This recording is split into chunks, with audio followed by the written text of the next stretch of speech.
بسم اللہ الرحمن الرحیم۔ ہم آپ کو اپنے چینل جیلانی آفیشیل چینل میں خوش آمدید کہتے ہیں۔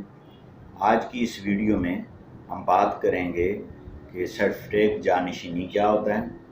اور اس کو انگلش میں سکسیشن سرٹیفکیٹ کہتے ہیں۔ حال ہی میں حکومت پنجاب نے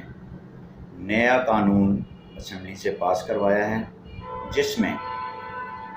انہوں نے یہ اختیار عدالتوں سے لے کر ایک متبادل نظام کے طور پہ نادرا کے سپرد کیا گیا ہے، لیکن اس میں یہ پابندی بھی نہیں ہے کہ عدالتیں جو ہیں وہ سکسیشن سرٹیفکیٹ کی سماعت کر سکتی ہیں۔ اب جناب اس میں گزارش یہ ہے کہ حکومت پنجاب نے جو نیا قانون بنایا ہے جانشینی کے لیے، تو سب سے پہلے جانشینی جو ہے وہ تب دائر ہوتی ہے کہ اگر ایک شخص فوت ہو جائے تو اس کی فوتگی کے واجبات، تنخواہ، پینشن، دیگر، اگر وہ ملازم ہے تو یہ تمام چیزیں اس میں شامل ہوں گی، اور اگر وہ ملازم نہیں ہے تو اس کے بینک میں جمع شدہ رقم، ایسٹ اور جائیداد کے حوالے سے وہ جانشینی درکار ہوتی ہے۔ اب سب سے پہلے جو اس قانون میں جو ہے وہ جو تبدیلی کی گئی ہے وہ یہ کی گئی ہے کہ جب ایک شخص فوت ہوگا تو لواحقین جو شرعی اور قانونی وارثان ہیں وہ اپنے اوریجنل شناختی کارڈ لے کر اور تمام وارثان کو ساتھ لے کر نادرا آفس میں جائیں گے، وہاں پہ درخواست دیں گے، ایفیڈیوٹ دیں گے،